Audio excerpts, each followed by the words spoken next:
Hi, welcome back to my channel. Thank you for watching and for subscribing. And if you're just visiting, please consider subscribing.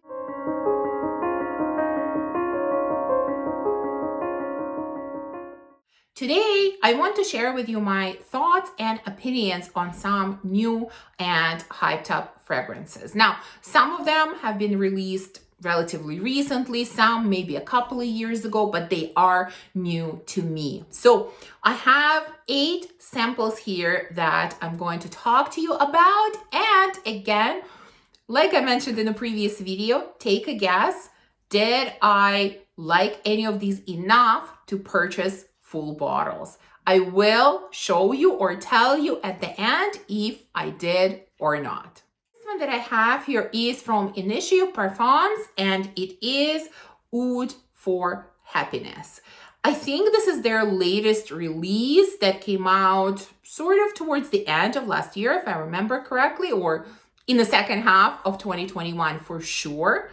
I was curious about it. Try their Oud for Greatness, which, everyone seems to love. For me, it wasn't a love. It wasn't exactly my cup of tea. So I definitely was never going to blind buy this one, but I wanted to test it and see what I think about it. So let's start with the notes in this fragrance. There is bergamot, ginger, licorice, cedar, oud, musk, vanilla, and herbal notes. And I've read and seen some reviews on this fragrance, and they're kind of divided. Some say it's nowhere near Oud for Greatness. So what do I think about it? Well, I'll start with an overall impression. For me, I like this so much more than Oud for Greatness. That's just my opinion. This is definitely much more of my cup of tea. It definitely has a lot of freshness. Like, it feels quite fresh. So I do feel bergamot and ginger in here. Oud is quite light, really, really light, especially in the opening. It deepens a little bit in the dry down, but in the opening, it is very light. It's more, it feels more like woodiness than really oud. There is a little bit of sweetness in it, so I do feel vanilla in here. The funny thing is there are herbal notes listed, and I'm typically not a fan of anything herbal. I don't really feel them all that strongly. Maybe very, very lightly, but really not that much. There's a little bit of musk in here, which I feel as well. So it's really this fresh, slightly sweet, slightly woody, slightly musky combination. That's how I would describe it. It is definitely much lighter than Oud for Greatness, and it is much more pleasant to my nose than Oud for Greatness. Now, do I love it enough to purchase a full bottle? Well, I'm not going to tell you now because you're guessing, right? If any of these are full bottle worthy, but I like it so much more than Oud for Greatness, for sure. This is much more my cup of tea than Oud for Greatness. So this is really, really nice. Second fragrance that I'm going to test is from Touer, and this is Sundowner. Now, this one, I believe, also came out last year. In general, about this house, I've never really spoken about, I think, any of the fragrances from this house on my channel. Maybe I mentioned one in one of my videos. But I have tested a lot of their fragrances. A lot. Okay, not all, but a lot. And, in general, I didn't love any of them. I know they're kind of cult favorites. Some of them are really cult favorite, but I just didn't connect with them at all. Some I really hated, some I thought were okay, but in general, I just didn't find a connection with this house. So still, when this new one came out, had pretty good reviews, I just needed to try it. So let's start with the notes. In here we have orange peel, cinnamon, rose oil, bergamot, tobacco, cacao, cypriol oil, ambergris, sandalwood, vanilla, and tonka bean. So do I like it? What do I think about it? Guys, no surprises here. No miracles happened. I don't like it. I really don't get it. All of the fragrances from this house are a little bit strange to me. Like, honestly, they have something in them that I just don't like. And I feel it's a running theme across all of them, you know? I just don't like it. This one smells quite unpleasant. Is it cypriol oil? I feel like there is a lot of cypriol oil in here that I'm getting. Maybe there's also a lot of ambergris in here. I'm not sure. Like, honestly, I feel like cypriol oil is overpowering everything else. Like, I'm not even able to smell pretty much anything else. I'm honestly getting cypriol oil more than anything else. So not even much to say about this one. It's quite unpleasant to me. I don't like it. Touer Perfumes is just not my house.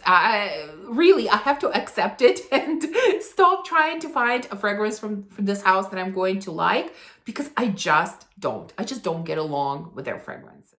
Next one is Nefs from Nishane. Now, I know many people here on YouTube, many of my friends here on YouTube rave about this fragrance. They really love it. So I was very curious to try it. Now, based on the notes, I thought I was going to absolutely hate it. I never expected to like this fragrance. Once I read you the notes, I think you will understand why. So, was I right? Let's look at the notes. We have honey, saffron, fig, violet, sage, rose, osmanthus, nutmeg, jasmine, geranium, oud, whiskey, vanilla, green balsam, leather, amber, cinnamon, and cedar. Okay, there are a ton of notes in here, a ton of notes, but there are some notes that I really don't get along with, and I thought that this fragrance was going to smell extremely masculine. That was just my impression from the notes. So what do I think about it? Well, this fragrance really surprised me. I have to say, it really did. It's not as masculine as I expected it to be.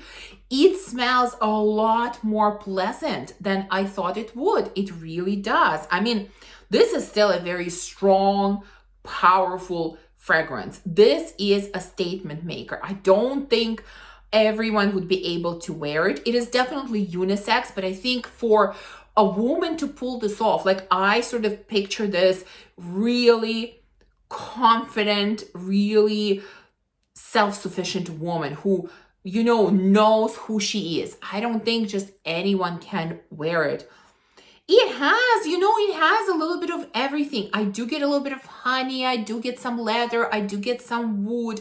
I do get some sweetness. I do get some booziness. I'm really picking up a little bit of everything that's listed here in the notes. But I really, really like the way they put it together. You know, none of these elements are overpowering. They're all done in moderation. They're all mixing together beautifully to create this powerful yet very appealing combination. So this one really, really surprised me. I like it so much more than I thought I would, and I'm really kind of getting the hype that this fragrance has been getting. It is a powerhouse. It's a beautiful powerhouse. Another house that has been getting a lot of hype lately here on YouTube is Electimus. Now, I am not familiar with this house at all. I've never tried anything from them, but of course, everyone is talking about it. You know, I want to be part of the group. I want to test it as well.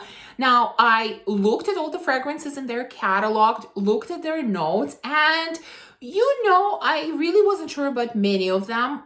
One that really kind of piqued my interest more than any other was Mercurial Cashmere, which is actually, I think, the one that has been talked about the most. So I got a sample of it. What do I think about it? Well, let's look at the notes first. It has cardamom, pink pepper, bergamot, tuberose, iris, ambergris, violet, caramel, cashmere, tonka, vanilla, musk, oud, and cedar. So again, a lot of notes. This one is really nice. It's really interesting. It's kind of a little bit different to me. Like, I would not be able to compare this to anything else. I have not tried anything else that smells like this. I don't have anything else in my collection that smells like this. I do pick up tuberose here. I do pick it up, but it really doesn't bother me, this fragrance. It's such a, again, pretty nice tuberose. It's really nice, and it's balanced out beautifully by the other elements here. I do get some caramel, so there is some sweetness in here, not overpowering sweetness, but the type of sweetness that really, for me, tones down the tuberose and mixes really nicely with it. I do get some ambergris here. Oud, you know, it's interesting that oud is listed. I don't get any oud, like, really? I don't get any oud at all. There's a little bit of freshness, so I do get that bergamot in the opening as well. Pink pepper and cardamom, you know, they're not strong either. So it's fresh, it's a little bit sweet, it's a little bit floral. It even has a slightly fizzy quality to it, just a slight fizzy quality. It's really nice. It doesn't smell exactly how I imagined it would smell, but I really, really like it. This is really nice. Again, I really understand why so many like this fragrance, why so many have been talking about it. It is really nice. Okay, next one that I tried comes from Amouage, and it is Crimson Rocks. This is not their latest release, but I think it was released in 2020, if I'm not mistaken. So, you know, relatively new. And I thought that I tested this in the past, but as it turns out, I didn't. And so I really wanted to try it again. As I mentioned many times, you know, Amouage is not the type of house where I can blind buy anything. It's a very, very challenging house for me. Majority of their fragrances I don't like, so I definitely needed to test this one first, even though the notes here looked quite appealing.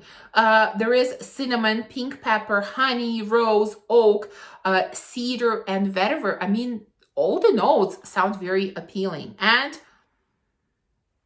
this fragrance is nice, really nice. It's this slightly spicy, honeyed rose. Yeah, that's mostly what it is. And yet, that's not what it is. Because, you know, none of the Amouage fragrances are as simple as they might look based on the notes. There's really something in them, making them a lot more complex and a lot more complicated and a lot more challenging than they might appear at first. And that's what I'm finding with this one. Yes, overall, if you ask me, what's in here? It's honey, spices, rose, really a little bit of woodiness, but really that's it. And yet, it's not just that. There is some kind of undertone to this that's different, that's interesting, that's making it more complex. And I can't tell you what that undertone, where it's coming from. Maybe it's the type of honey that's in here. By the way, honey is quite sweet, very, very sweet in here. It's really, really sweet. But like I said, there is some kind of undertone coming from something that makes it a lot more complex than just honey, rose, and woods. It is more complex. It is nice. It's one of their nicer offerings for sure. Next one comes from the house of Jousset Parfums, and it is called Accident à la Vanille. Now, if you watched my channel for a while, you know that last year I purchased, what is it called? Gourmand Bacour Crème à la Crème, something like that. Now, and in a recent declutter, I decluttered it. Because the fragrance was too gourmand. It was too sweet. I mean, it's strange for me to say that. You know, I'm the gourmand queen. I love sweet gourmand fragrances, but that one was just too sweet, too much like hot chocolate. Wasn't my favorite gourmand, but they have this vanilla fragrance, you know, vanilla, my favorite note. I had to try this one, but I wasn't going to blind buy it because of how I felt about Gourmand Bacour.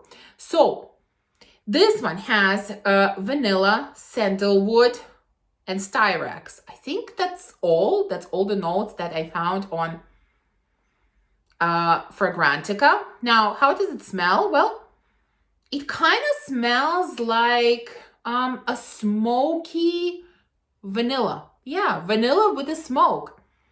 That's what I'm getting here. Vanilla in here is not overly sweet. Like, this is definitely not too sweet or too gourmand. Vanilla is nice in here, and it's a smoky vanilla. I can't really say much more than that. Again, it's kind of, it's a pleasant scent. It's really a pleasant scent, but I'm a little bored by it. Okay, it's a smoky vanilla. Now what? Like, I have so many vanillas in my collection. I'm looking for uniqueness. I'm looking for something that stands out, for something that smells different. I am looking for a fragrance that's going to surprise me. And there are no surprises here. It's nice, it's pleasant, but nothing else. So this one didn't impress me. Definitely not buying a full bottle of this one.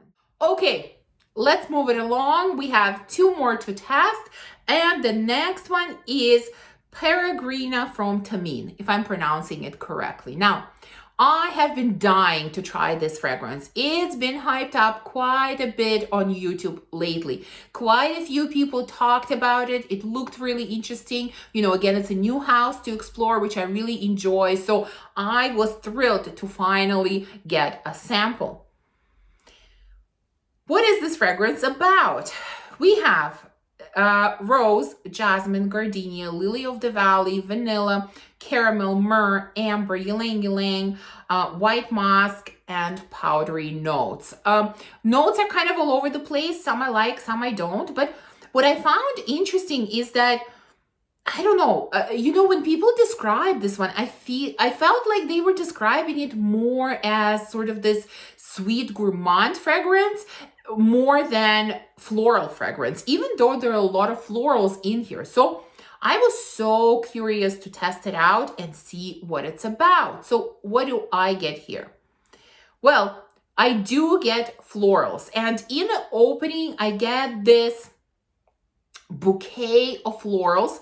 Don't really know which one. None of the florals really stand out. And it's like it is... It's like it is swimming, this floral bouquet is swimming in a bit of musk, and it is drizzled with caramel on top. That's the picture that I get in my head. It is quite pleasant. Now, when the fragrance dries down,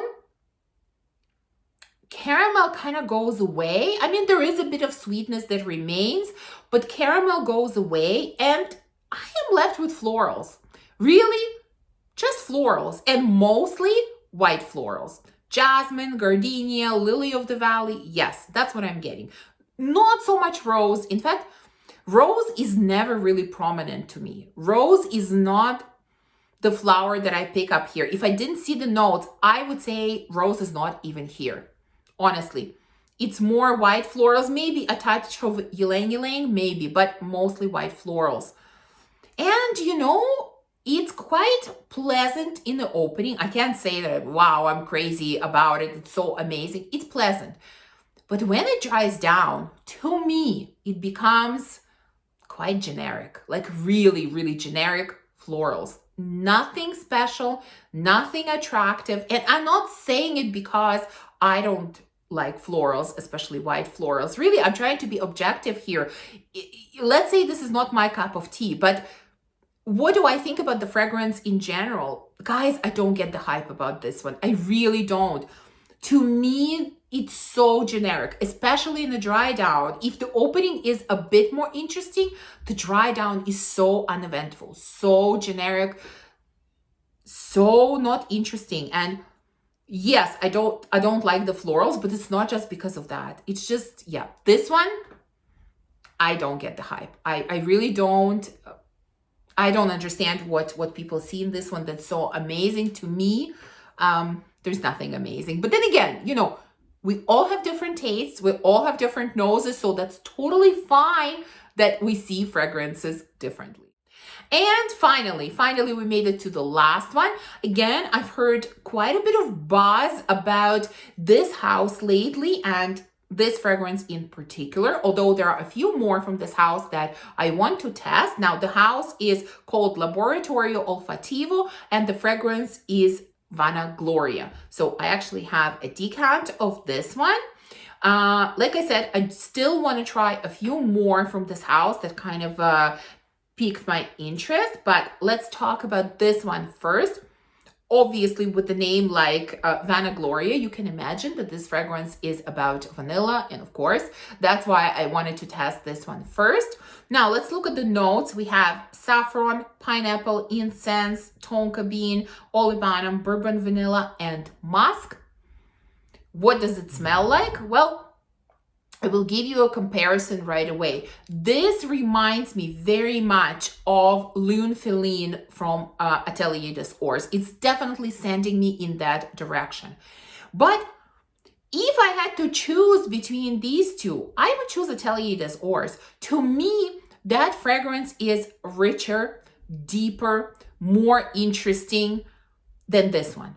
They are kind of similar. You have that really spicy, almost burnt rubber type of vanilla. That's what I'm getting in there. That's what I'm getting here. It definitely, right away, as soon as I smelled it, I thought, wow, this is a younger sister of L'Une Féline. And that's how I feel now.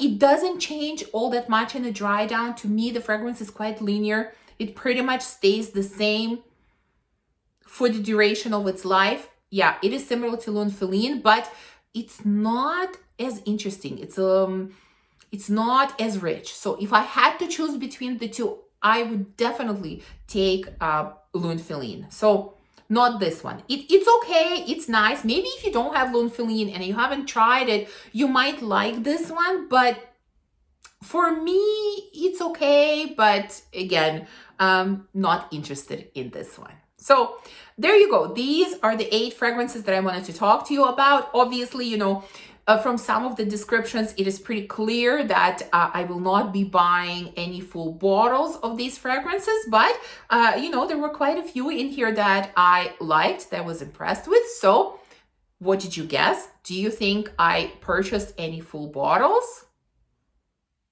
I definitely don't have any full bottles to show you at the moment. However, I did purchase one of these fragrances. It just hasn't arrived to me yet. So I will keep you in a bit of a suspense. I won't tell you now which one it is, but you will see in upcoming haul that I did end up purchasing one of these fragrances. So I hope you enjoyed this video. If you did, please remember to give me a thumbs up and subscribe, and I will see you soon in the next video. Bye.